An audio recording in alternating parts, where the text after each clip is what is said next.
이 영상은 2022년 1월 25일부터 1월 26일 새벽에 마감한 한국 시장과 미국 시장을 다루고 있는 리뷰입니다. 자, 그럼 이 영상 시작하겠습니다. 2시간 전에 마감한 트레이더가 생생하게 전하는 글로벌 마켓 리뷰 델타 1입니다. 우리 시장은 생각보다 갭 하락이 작았는데 그걸 전부 다 밀어서 사실상 종가 저가로 밀어버렸습니다. 방금 마감한 미국 증시는 오전장에서 14,000포인트 초반을 한참 다지고 나서 급등을 했는데 장 마감 1시간 남겨놓고 장중에 2% 넘게 상승한 분량을 죄다 토해내고 저가로 밀어버렸습니다. 그러나 변동성은 고점을 갱신하지 못했죠. 시장을 어떻게 해석해야 할지 그리고 대응 전략까지 이야기해봅니다. 먼저 아시아 세션 갑니다.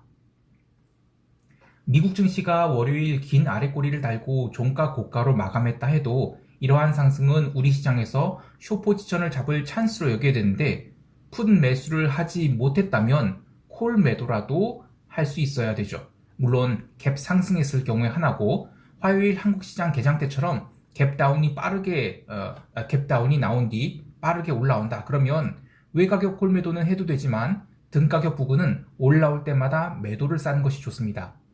미국 시장에서 이 변동성 피크를 만들어냈기 때문에 우리 시장에서도 변동성을 정리할 필요가 있었죠. 사실 이 말은 외국인들이 이 풋옵션을 매도한 개인들을 항복시켜야 할 필요가 있었다는 이야기입니다.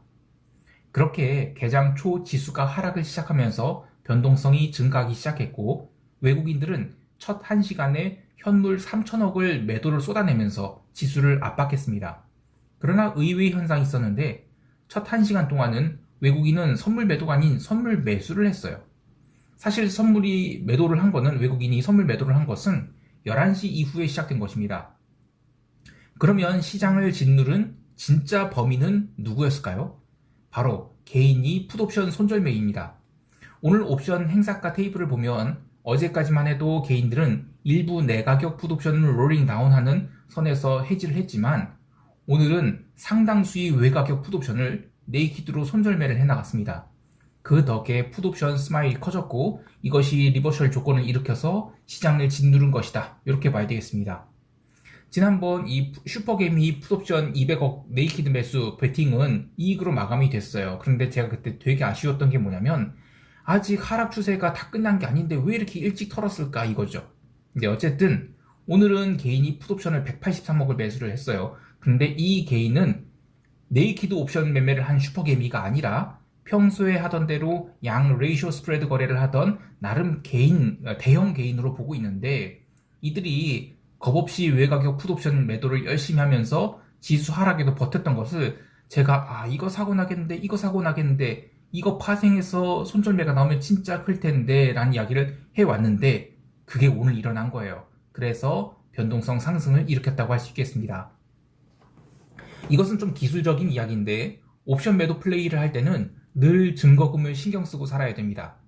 증거금은 이 코스피 200이 종가에 따라 결정되는데 가령 1억 원이 자금으로 양매도를 할 경우 콜매도 몇 개, 풋매도 몇 개 이렇게 양매도를 처음에 할 때는 증거금을 크게 신경 쓰지 않게 돼요.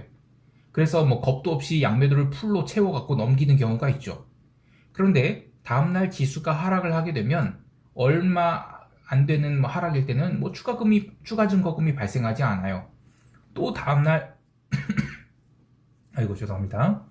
또 다음날 하락을 하게 되어도 애당초 비싼 가격에 그러니까 월물 초에는 옵션 가격이 비싸니까요. 그래서 양매도를 했다면 받은 프리미엄이 다음날 결제돼요. 그러면 예탁 총액 그러니까 순 자산 대비 미리 받은 프리미엄이 있어서 그것으로 유지 증거금이 충당돼서 추가 증거금이 발생하지 않습니다. 그런데 하루 이틀만이 아니라 시장이 계속 며칠 동안 계속 하락을 해서 종가상으로 자신이 매도한 행사가가 극외가격에서 일정 범위 예를 들면 5%나 10% 이런 식으로 일정 범위 이내의 외가격 수준까지 접근하게 될 경우 요구하는 유지 증거금이 급증하게 됩니다. 그러니까 이 주식으로 따지면 증거금 비율이 140% 이하로 내려가면 바로 반대매매가 다음날 나가거나 그런 게 아니라 돈을 더 넣어라 이렇게 얘기를 하는 거예요. 파생에서는 그걸 이제 마진 콜 추가 증거금 요구라고 하죠. 그런데 이게 처음에는 안 떠요. 그러다가 특정 범위로 들어오게 되면 그러니까 지수가 일정 범위 이상 하락을 해서 그 외곽의 옵션과 현재 지수안이 그 가격 차이가 좁혀지게 되면 추가 증거금이 어떻게 증가를 하면 급증을 하게 됩니다. 가령 처음에는 계약당 50만원 내의 증거금이에요. 그런데 나중에는 계약당 150만원, 250만원 이렇게 증가하는 거예요. 그러면 겁대가리 없이 처음에 이제 풀로 매도를 쳤어요. 그러면 어차피 증거금이 50만원 밖에 안 되니까 한 몇십 개씩 쳤을 거 아니에요. 몇십 개까지는 아니더라도 많이 쳤을 거 아니에요. 그런데 증거금이 따더블을 요구하는 거예요. 그러면 갖고 있는 포지션을 절반을 무조건 잘라야 되고 또는 3분의 2를 잘라내야 되는 겁니다. 그러면 답이 나오나요? 자, 그렇게 포지션을 뜯어붙여야 되는데 롤링 다운 해야 되는데 문제는 그래도 증거금이 어느 정도 남아있을 때는 롤링 다운이 불평하지 않게 진행돼요. 그런데 증거금이 바닥난 상태에서는 그냥 뜯으면 안 되고 주문이 안 나가거든요, 아예. 그래서 증권사 컴플라이언스 팀에 요청을 해서 이 증거금 증가 청산 주문을 일정 시간, 1시간이면 1시간 또는 30분, 옛날에는 한 하루도 풀어주고 했는데 그 2015년 이하의 옛날 얘기고 요즘에는 30분도 안 풀어주는 걸로 알고 있어요.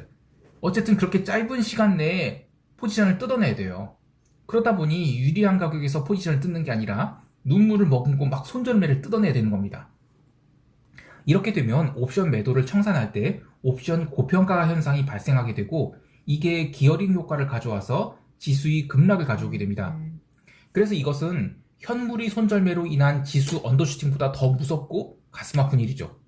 왜냐하면 이 개별 종목단에서 일어나는 반대 매매는 이른바 베타가 높은 종목들 위주로 일어나지만 파생해서 손절매를 하게 되면 이게 프로그램 매매를 일으켜요. 매도를.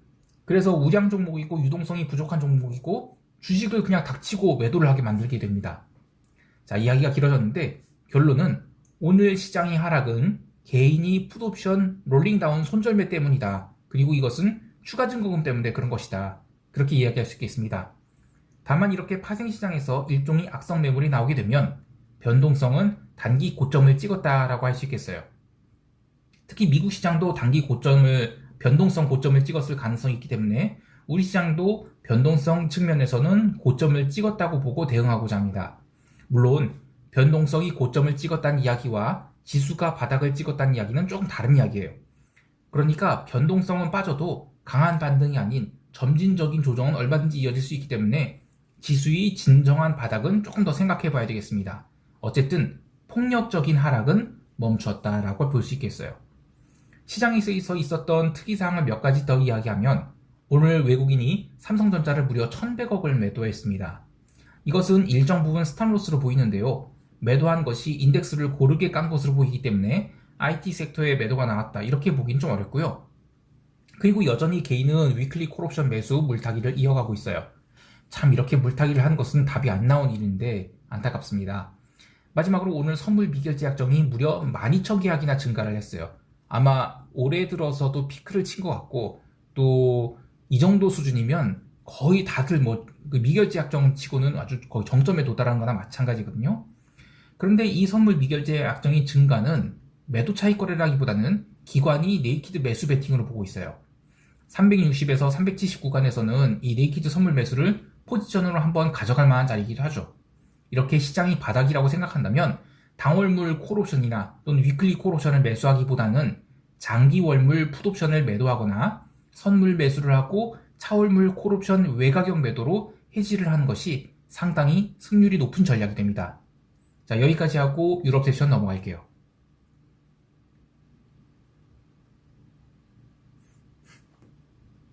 유럽 증시는 닥스 선물 기준 15,000선을 두고 공방전을 벌였습니다. 하지만 확실히 미국 시장에 비해 매도세도 매수세도 약한 모습이었어요.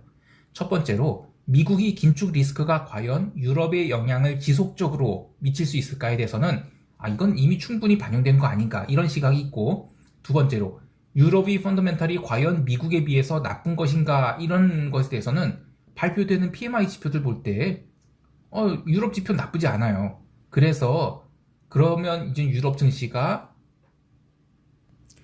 더 이상 빠지지 않는다라고 볼 수 있겠어요. 하지만 그렇게 되면 딜레마가 생기죠. 그러니까 유로존도 결국에는 시장이 좋으니까 인플레이션 소방수 역할을 필요하지 않을까 이런 거죠. 그렇게 유럽 세션에서 지수는 왔다 갔다 방향성은 이렇지만 통화시장에서는 유로화를 꾹 눌렀어요. 다행스럽게도 미국 세션 들어서는 유로화가 모두 반등에 성공해서 아래 꼬리를 달고 다시 1.1315선까지 올라오게 됩니다. 원자재 시장에서도 기름은 유럽 세션 초반만 해도 매도세가 있었으나 유로화 약세에도 불구하고 꾸준히 매수세가 들어와서 결국 미국 세션 들어서는 85달러를 넘겨서 마감을 했고, 이렇게 되면 기름은 슈팅을 하러 가거나 아니면 일봉상 쌍봉을 만들기 위해서 어쨌든 이번 주 주말까지는 상승을 할 수 있는 모습으로 마감이 됐어요. 구리도 유럽 세션에서 꾸준한 매수세가 들어오면서 톤당 1만 달러를 다시 구경하겠다라는 모습인데, 인플레이션 이슈는 미국이 어느 정도 긴축을 하는지에 관계없이 아직은 더 지속될 수 있는 이슈임을 보여줍니다. 그나마 채권 시장은 어느 정도 안정을 찾고 있는데, 이것은 FOMC 이벤트를 보고 결정하겠다는 것이기 때문에 그냥 하루 정도 더 조용히 움직일 것이다, 이렇게 보고 있습니다. 유럽 세션에서 체크할 부분은 미국 증시가 강력한 숏 커버링으로 종가 고가까지 당기고 나서 아시아 세션에서 거의 2%선까지 밀어서 유럽 세션을 출발시켰는데도 불구하고 증시 자체는 더 이상 밀리지도 또 당기지도 않았다는 것을 보면 이제 유럽도 조심스럽게 바닥을 찍고 상승으로 턴하지 않겠는가, 이런 생각을 하고요. 이것은 FOMC 이벤트도 리스크가 어느 정도 선반영된 건 아닌가, 이런 생각을 하게 합니다. 자, 이제 미국 세션 넘어갈게요. 미국 지수 선물은 이미 아시아 세션과 유럽 세션을 거치면서 마이너스 2% 가까운 하락을 해서 출발한지라 과연 여기서 더 매도가 나올까, 이런 우려가 있었어요. 근데 개장 초부터 새벽 3시 30분까지 어마어마한 매도 압력이 시장을 눌렀음에도 불구하고 변동성 지수는 줄곧 하락을 했습니다. 이렇게 되면 월요일에 기록한 변동성 스파이크가 더욱 확실해지는 것이고, 새벽 3시경까지 고점을 계속 낮추고 저점은 방어한 상황에서 한 번 아래로 눌러져서 이 14,000포인트를 일시적으로 깨게 되면 그 자리부터 반등할 때는 아주 강력한 반등이 나오겠다 싶었어요. 그런데 14,000포인트를 깨기는커녕 14,050포인트 돼서 엄청난 지지를 보였어요. 그러자 이제 품매수자들이 손절매를 하면서 지수가 급반등을 하게 됩니다. 그래서 새벽 5시, 그러니까 3시 30분부터 1시간 반 동안 5시까지 사실상 조정 한 번 안 주고 아주 닥치고 매수가 들어와서 시장을 끌어올렸어요. 근데 이때 특별한 뉴스 플로우가 있었던 것은 아닙니다. 일각에서는 5년물 국채 입찰도 2년물과 같이 매수세가 강해서 그것 때문에 채권 숏커버링 나오고 뭐 이런 거 아니냐? 그런데 그런 거 없었습니다.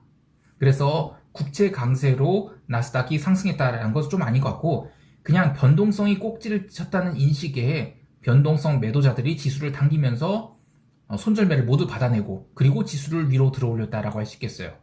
근데 이 부분이 굉장히 중요한 포인트인데, 현재 시장에서 존재하는 리스크를 정리를 해보면 미국에서는 어쨌든 주가 자체가 무거운 것이 가장 큰 문제, 그리고 연준이 긴축 일정이 앞당겨지는 것에 대한 우려, 그리고 인플레이션이 지속 여부, 마지막으로 러시아의 지정학적 리스크, 이렇게 4가지가 있다고 보는데, 주가가 무거운 것은 저는 어느 정도 해소가 되었다고 봐요.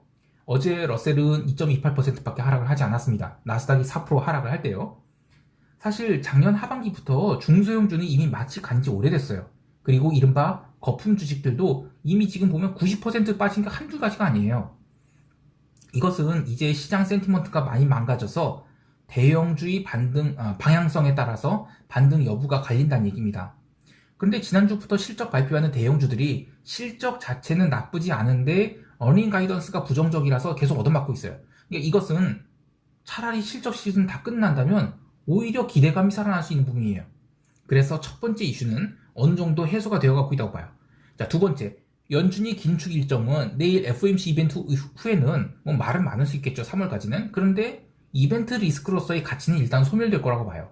그래서 그 부분도 시장에는 어느 정도 반영이 되어 있다 보고요. 세 번째, 인플레이션 이슈는 이 세계 운임지수 같은 거, BDI 같은 거 이런 걸 좀 보면서 물류 병목 현상이 꺾이는 것만 확인된다면 그다음부터는 굉장히 빠르게 해소가 될 것으로 봐요.